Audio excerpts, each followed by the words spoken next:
Good morning મિત્રો. આજે આપણે ધોરણ 7માં સામાજિક વિજ્ઞાનની અંદર પ્રકરણ 2 દિલ્હી સલ્તનત વિશે જે આપણે અભ્યાસ કરવાના છે. આ જે દિલ્હી સલ્તનત છે એ દિલ્હી સલ્તનત પહેલું પ્રકરણ, ત્યારબાદ બીજું પ્રકરણ છે. અને હાલ જે આ પાઠ્યપુસ્તક છે એ પાઠ્યપુસ્તક હાલ મારા જે બનાવવામાં આવેલું છે એ NCERT મુજબ પાઠ્યપુસ્તક નવું બનેલું છે. કારણ એક જ છે કે ધોરણ 6 જે હતું એ ધોરણ 6ની અંદર નવું પાઠ્યપુસ્તક આવ્યું. ત્યારબાદ હાલ ધોરણ 7ની અંદર આ પાઠ્યપુસ્તક નવું મૂકવામાં આવેલું છે. એટલે 2020-21ની અંદર આપણે નવા પાઠ્યપુસ્તક પ્રમાણે અભ્યાસ કરવાનો રહે છે. તો સૌથી પહેલાં દિલ્હી સલ્તનતની અંદર કયા કયા પ્રજાવંશો અને કઈ વંશ અથવા કયા વંશો શાસન કરી ગયા તેના વિશે આજે આપણે અભ્યાસ કરવાના છે. તેમાં ફક્ત એક જ વંશ વિશે આપણે સમજીશું, અને તે પણ ગુલામ વંશ વિશે આપણે જાણીશું, બરાબર. તો આ જે દિલ્હી સલ્તનત છે આમાં ઝીણી ઘણી બધી બાબતો આપેલી છે, અને સમજવા માટે આપણે થોડાક ઊંડાણપૂર્વક અભ્યાસ કરીશું. તો આપણો એક જ કોન્સેપ્ટ નહીં, પણ સાથે સાથે કેટલીક વાર આપણે એવા કોન્સેપ્ટને પણ ક્લિયર કરીશું જે આપણે સ્પર્ધાત્મક પરીક્ષામાં પણ ઉપયોગી બને. તો એના થકી આપણે અહીંયા આજે અભ્યાસ કરીશું. તો સૌથી પહેલાં સમજીએ આપણે પ્રાચીન કાળથી દિલ્હી ભારતીય રાજનીતિના કેન્દ્રમાં રહ્યું. પ્રાચીન કાળના સમયની અંદર પણ જે ભારતીય રાજનીતિ જે હતી એ સમયમાં પણ દિલ્હી જે હતી એ કેન્દ્રનું સ્થાન હતું. પ્રાચીન સમયની અંદર પણ આ જે સમયગાળો છે પહેલાંના સમયમાં પણ એ રાજનીતિનું કેન્દ્ર હતું. 12મી સદીમાં તોમર અને ચૌહાણ રાજપૂતોના સમયમાં દિલ્હી વેપાર વાણિજ્યનું કેન્દ્ર હતું. કોના સમયગાળામાં પ્રશ્ન પૂછી શકાય એવો છે કે કોના સમયગાળાની અંદર દિલ્હી વેપાર અને વાણિજ્યનું એક કેન્દ્ર હતું? તો તોમર અને ચૌહાણ રાજપૂતોના સમયગાળામાં, અથવા એવું પૂછે કઈ સદીની અંદર? તો 12મી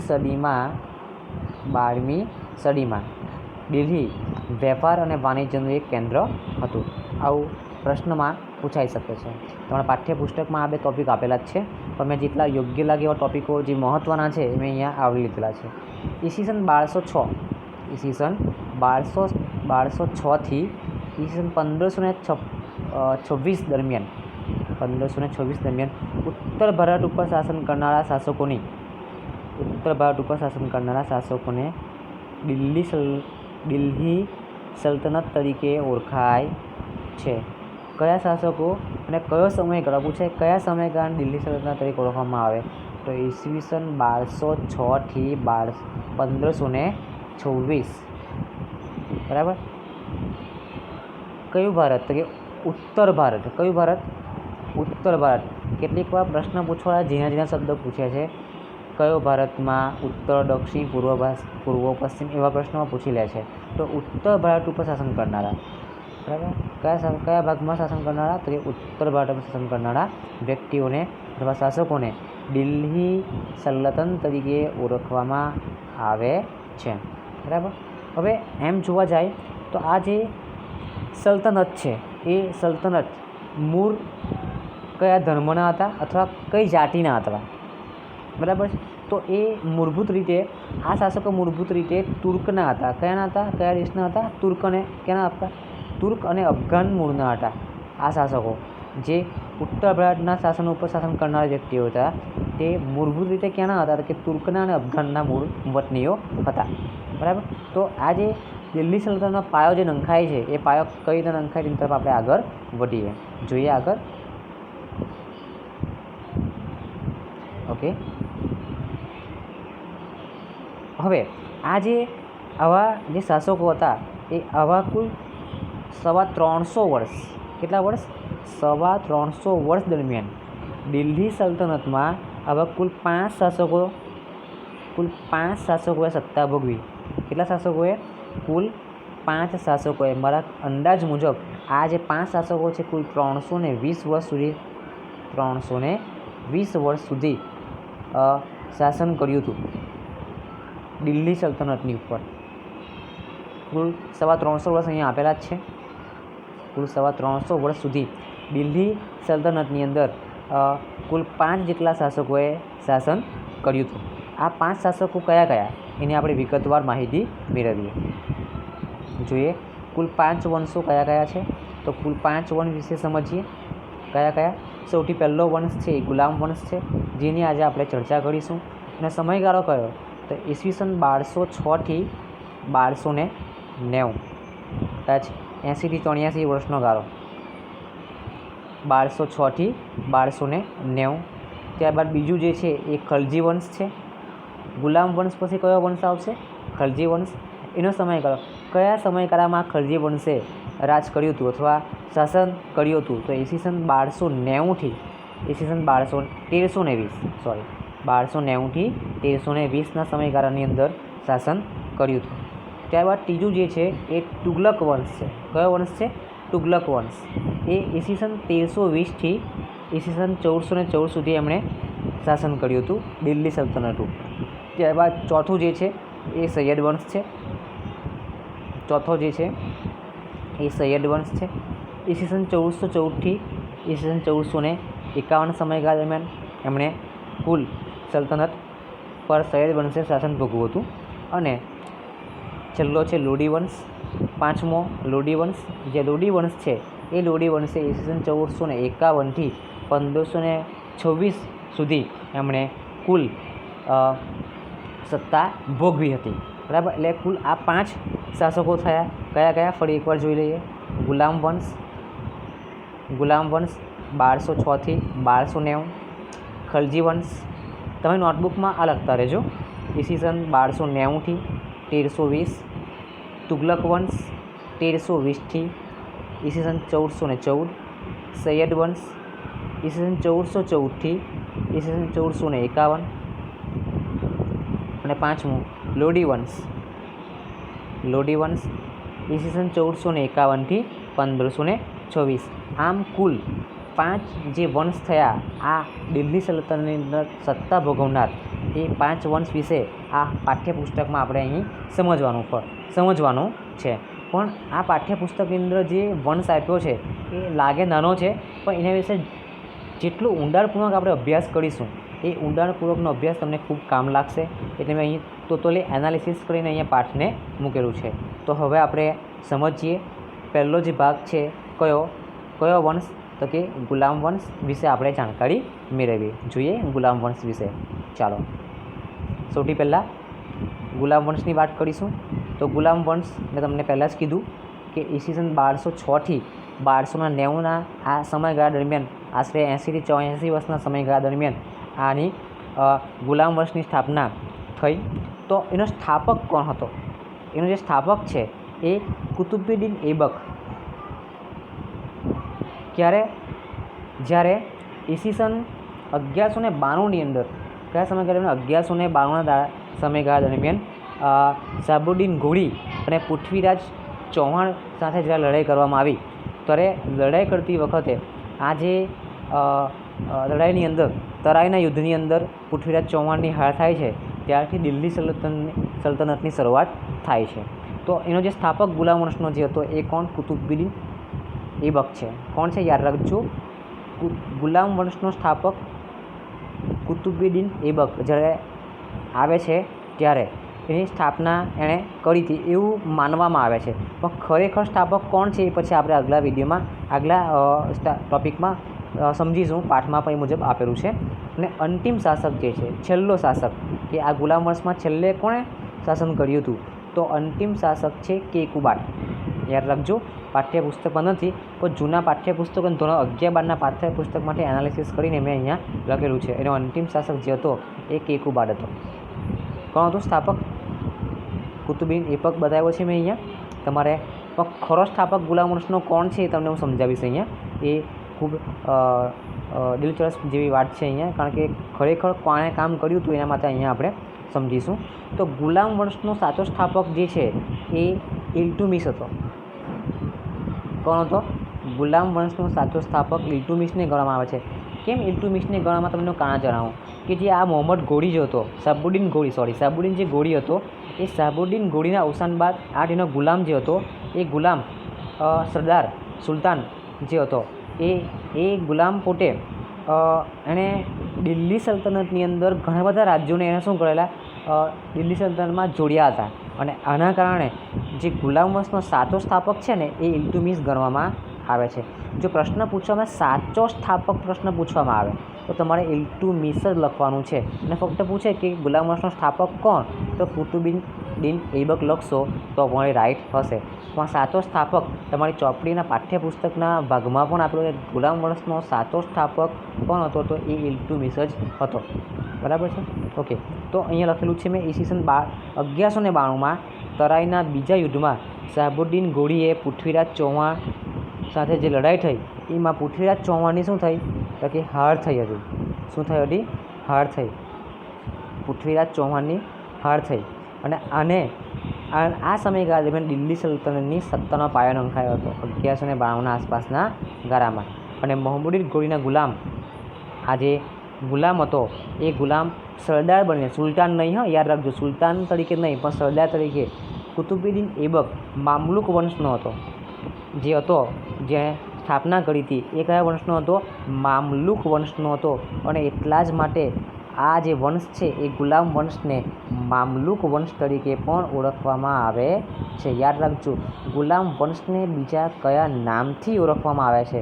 તો મામલુક વંશ તરીકે પણ ઓળખવામાં આવે છે. યાદ રાખજો, મામલુક વંશ. બરાબર. કારણ કે કુતુબુદ્દીન ઐબક જે હતો એ પોતે મામલુક વંશનો હોવાના કારણે એને ગુલામ વંશને મામલુક વંશ તરીકે પણ ઓળખવામાં આવે છે. આ પ્રશ્ન પણ બની શકે. પ્રશ્ન બીજો અહીંયા પણ બની શકે. સાચો સ્થાપક મેં તમને વાત કરી દીધી કે તરાઈના બીજા યુદ્ધમાં પૃથ્વીરાજ ચૌહાણ સાથે કોની લડાઈ થઈ હતી? તો શહાબુદ્દીન ગોરીની. કોની જીત થઈ હતી? તો શહાબુદ્દીન ગોરીની. કોની હાર થઈ હતી? તો પૃથ્વીરાજ ચૌહાણની. તમને કદાચ ખ્યાલ હોય તો પૃથ્વીરાજ ત્રીજો આ નામ ઉપર એનું જે ઉપનામ જે હતું તે રાય પિથોરા તરીકે પણ ઓળખાય છે. રાય પિથોરા. યાદ રાખજો, રાય પિથોરા. બરાબર. 11/12ના ઇતિહાસમાં આપેલું છે. રાય પિથોરા તરીકે પણ ઓળખવામાં આવ્યો હતો પૃથ્વીરાજ ચૌહાણને. બરાબર. અને આ પૃથ્વીરાજ ચૌહાણ પરથી પૃથ્વીરાજ રાસો નામનું કાવ્ય પણ લખાયું છે. તમે જૂની પાઠ્યપુસ્તકમાં આ માહિતી આપેલી છે. બરાબર. તો આ ગુલામ વંશનો સાચો સ્થાપક ઇલ્તુમિશ તરીકે ઓળખવામાં આવે છે. સ્થાપના જે કરી હતી એ કુતુબુદ્દીન ઐબક હતો. ત્યારબાદ છે આપણે એ વંશની સ્થાપના કરનાર વ્યક્તિ કુતુબુદ્દીન ઐબક વિશે થોડી જાણકારી મેળવીએ. કારણ કે જેટલી ડિટેલમાં જોઈશું એટલી આપણને વધારે જાણકારી મળશે. તો એનો સમયગાળો કયો છે? 1206થી ઈસવીસન 1206થી 1210. આ સમયગાળા દરમિયાન કુતુબુદ્દીન ઐબક આ સમયગાળા દરમિયાન થઈ ગયો. અને આ સમયગાળા દરમિયાન એને કયા કયા કાર્યો કર્યા તે જોઈએ. તો કુતુબુદ્દીન ઐબક મોહમ્મદ ગોરીના ગુલામ. કુતુબુદ્દીન ઐબક મામલુક વંશનો હતો. આપણે આગળ જોયું કયા વંશનો હતો? મામલુક વંશનો હતો. એ મોહમ્મદ ગોરીનો શું હતો? તો કે ભાઈ ગુલામ હતો. કુતુબુદ્દીન ઐબકે દિલ્હીમાં કુવત ઉલ ઇસ્લામ નામની મસ્જિદનું નિર્માણ સૌપ્રથમ કરાવ્યું હતું. યાદ રાખજો, કુતુબુદ્દીન ઐબકે દિલ્હીમાં કુવત ઉલ ઇસ્લામ નામની મસ્જિદનું નિર્માણ પણ કર્યું હતું. કઈ મસ્જિદ બાંધી હતી? તો કુવત ઉલ ઇસ્લામ. યાદ રાખજો, કુવત ઉલ ઇસ્લામ નામની મસ્જિદનું નિર્માણ કુતુબુદ્દીન ઐબકે કરાવ્યું હતું. પછી બીજી એને શું સૌથી અગત્યની? કુતુબુદ્દીન ઐબકે બીજી ઇમારત કુતુબ મિનાર. શું હતી? કુતુબ મિનાર પણ એણે શું કર્યો હતો? બનાવ્યો હતો. આ કુતુબ મિનાર જે છે એના વિશે આપણે આગળ જોઈશું, પણ અત્યારે ફક્ત એની ચર્ચા કરી લે કે એ કુતુબ મિનાર પણ એમણે બનાવ્યો હતો. એક કુવત ઉલ ઇસ્લામ, બીજી ઇમારત એણે બનાવી હતી કુતુબ મિનાર. બરાબર. તમે બધા નામ જાણો જ છો, સાંભળ્યું છે. કેટલાક વ્યક્તિઓ પ્રવાસમાં ગયા હશે તો કુતુબ મિનાર વિશે કુતુબ મિનાર તમે લાઈવ પણ જોયો હશે. બરાબર. કુલ 5 ઇમારત છે, એની આગળ આપણે ચર્ચા કરીએ છીએ. ત્યારબાદ કુતુબુદ્દીન ઐબક નિર્મિત બીજી ઇમારત, આ જે બીજી ઇમારત છે એ બીજી ઇમારત ઢાઈ દિનકા ઝોપડા. શું છે? ઢાઈ દિનકા ઝોપડા નામની મસ્જિદ બનાવી, જે અજમેરમાં આવેલી છે. ક્યાં આવેલી છે? અજમેરમાં. અને આ જે ઢાઈ દિનકા ઝોપડા છે એ ગુજરાતની સૌપ્રથમ મસ્જિદ તરીકે પણ ઓળખવામાં આવે છે. આના વિશે પણ આપણે ચર્ચા કરીશું. અને કુલ 3 ઇમારતો તેમણે મસ્જિદ 2 બનાવી. એક કુવત ઉલ ઇસ્લામ, બીજી ઢાઈ દિનકા ઝોપડા. બરાબર. કેમ નામ આપવામાં આવે તે પણ આપણે સમજીશું. અને બીજું છે કુતુબ મિનાર જે ઇમારત છે એની પણ એમણે રચના કરી હતી. તો કુતુબ બિન એબકે ઘણા બધા ઇમારતો બનાવી, મસ્જિદો બનાવી હતી અને ઘણા બધા સારા કાર્યો પણ કર્યા હતા. હવે આપણે આગળ જોઈએ. આ જે ફોટો છે, આ ઇમેજ જે છે એ કુતુબુદ્દીન એબકની છે. તમારી પાઠ્યપુસ્તકમાં કદાચ નથી આવેલો તો એ કેવા દેખાતા હતા એ તમને અહીં મેં ચિત્ર દ્વારા સ્પષ્ટ કર્યું છે કે આ ટાઈપનું એમનું ચિત્ર જે હતું એ અહીં અમે નેટ પરથી લઈને અહીંયા આપની સમક્ષ રજૂ કર્યું છે. બરાબર છે. હવે જોઈએ આપણે આગળ ઢાઈ દિનકા ઝોપડા. ઢાઈ દિનકા ઝોપડા સમજીશું આપણે ઢાઈ દિનકા ઝોપડા વિશે. ઢાઈ દિનકા ઝોપડા, આ ઢાઈ દિનકા ઝોપડા એ ખરેખર છે શું? તો ખરેખર આ એક મસ્જિદ છે. ઢાઈ દિનકા ઝોપડા શું છે? એક મસ્જિદ છે. આ મસ્જિદનું મેં ચિત્ર અહીંયા સ્પષ્ટ કર્યું છે. જુઓ કે કેવી દેખાતી હતી. તો ઢાઈ દિનકા ઝોપડા જે છે એ આ મુજબનું ચિત્ર છે. ઢાઈ દિનકા ઝોપડા આ જે છે ને એક સંસ્કૃત, સૌથી પહેલાં આ એક સંસ્કૃત પાઠશાળા હતી. સંસ્કૃત પાઠશાળા હતી, યાદ રાખજો. સંસ્કૃત પાઠશાળા હતી. પરંતુ આ સંસ્કૃત પાઠશાળાને સરસ્વતી પાઠશાળા તરીકે પણ ઓળખાતી હતી. એને પછીથી તોડી નાખવામાં આવી અને કુતુબુદ્દીન એબકે ફક્ત એને અઢી દિવસની અંદર, કેટલા દિવસની અંદર? અઢી દિવસની અંદર આ જે મસ્જિદ છે એ અઢી દિવસમાં બનાવવામાં આવી. કેટલા દિવસમાં બનાવવામાં આવી?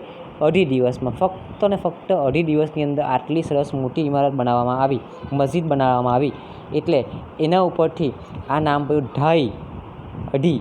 ઢાઈ દિનકા ઝોપડા એવું નામ આપવામાં આવે. અને પાછળનો જે ઇતિહાસ છે એ ઇતિહાસ આ મુજબનો છે. બરાબર. એટલે ઢાઈ દિનકા ઝોપડા જે નામ આપવામાં આવ્યું છે એ આ રીતના હતું. એ પહેલાં સંસ્કૃત પાઠશાળા હતી અને એને ફક્ત અઢી દિવસની અંદર બનાવવામાં આવી હતી. એટલે એનું નામ આપવામાં આવ્યું ઢાઈ દિનકા ઝોપડા. બરાબર છે. ત્યારબાદ આપણે આગળ જોઈએ કુતુબ મિનાર. આ જે ચિત્ર છે એ કોનું છે? કુતુબ મિનારનું છે. આ જે ચિત્ર જે છે એ કુતુબ મિનારનું છે. આ જે કુતુબ મિનાર છે એનો જે પ્રથમ માળ જે છે, યાદ રાખજો, આ કુતુબ મિનારનો જે પ્રથમ માળ છે એ પ્રથમ માળ જુઓ, 1 2 3 4 ને કુલ 5 માળ છે. એમાં સૌથી પહેલો જે આ પ્રથમ માળ જે છે,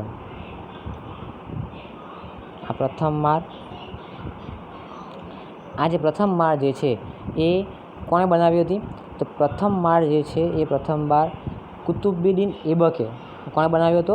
કુતુબુદ્દીન એબકે બનાવ્યો હતો પ્રથમ માળ. યાદ રાખજો, પ્રથમ માળ જે પ્રથમ હતો એ પોતે કુતુબુદ્દીન એબકે બનાવ્યો હતો. પરંતુ ત્યારબાદ જે કુતુબુદ્દીન એબક જે છે એમનું મૃત્યુ થાય છે. આ પોલોની રમત રમતા ઘોડા પરથી પોલોની રમત રમતા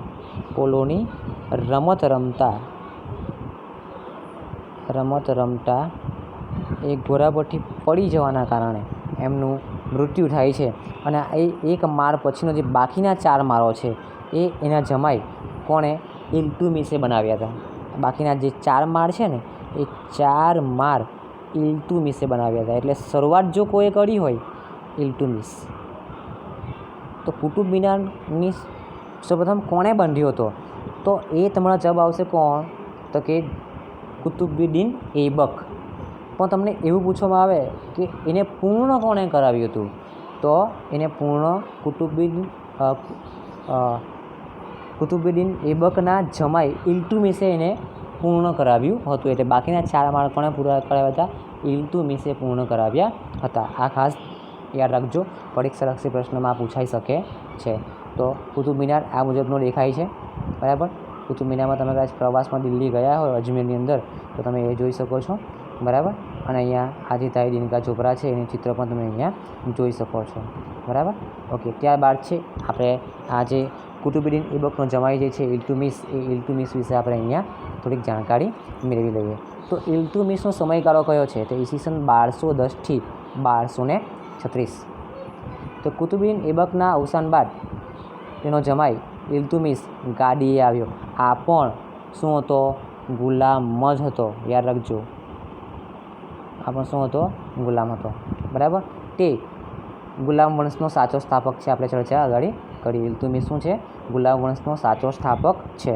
પાઠ્યપુસ્તકમાં આપેલું છે.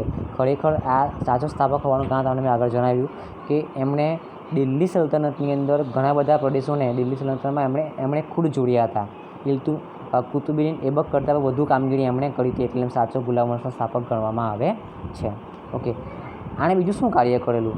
તો એમણે આ તેની રાજધાની જે હતી ને, રાજધાની એનું સ્થળાંતર લાહોરથી ક્યાં કરેલું? તો કે દિલ્હીથી કરેલું. લાહોરથી ક્યાં કર્યું? તો કે દિલ્હી કર્યું. થી નહીં આવશે. રાજધાનીનું સ્થળાંતર લાહોરથી એમણે ક્યાં કર્યું? દિલ્હી. એટલે કુતુબુદ્દીન એબક જે છે એનું રાજધાની કઈ હતી? તો લાહોર હતી. અને આણે રાજધાનીનું સ્થળાંતર કરીને ક્યાં લઈ ગયો? દિલ્હી લઈ ગયો. તેણે બીજું કાર્ય શું કર્યું? કે તેણે સલ્તનત સત્તાને સર્વોપરી બનાવવા ચેહલગાન એટલે કે 4 ગાનની સ્થાપના કરી. એટલે કે 40 તુર્ક અમીરોના દળની રચના કરી. 40 તુર્ક અમીરોના દળની રચના કરી હતી. સલ્તનત સર્વોપરી બનાવવા માટે આટલી મોટી એક સેના અભ્યાસ તુર્ક અમીરો જે હતા એ દળની રચના એમણે કરી. કોણે કરી હતી? ઇલ્તુત્મિશે કરી હતી. બીજું કે આ જે ઇલ્તુત્મિશ છે એ પોતાનો એક પણ પુત્ર સુલતાન બનવા યોગ્ય ન સમજતા.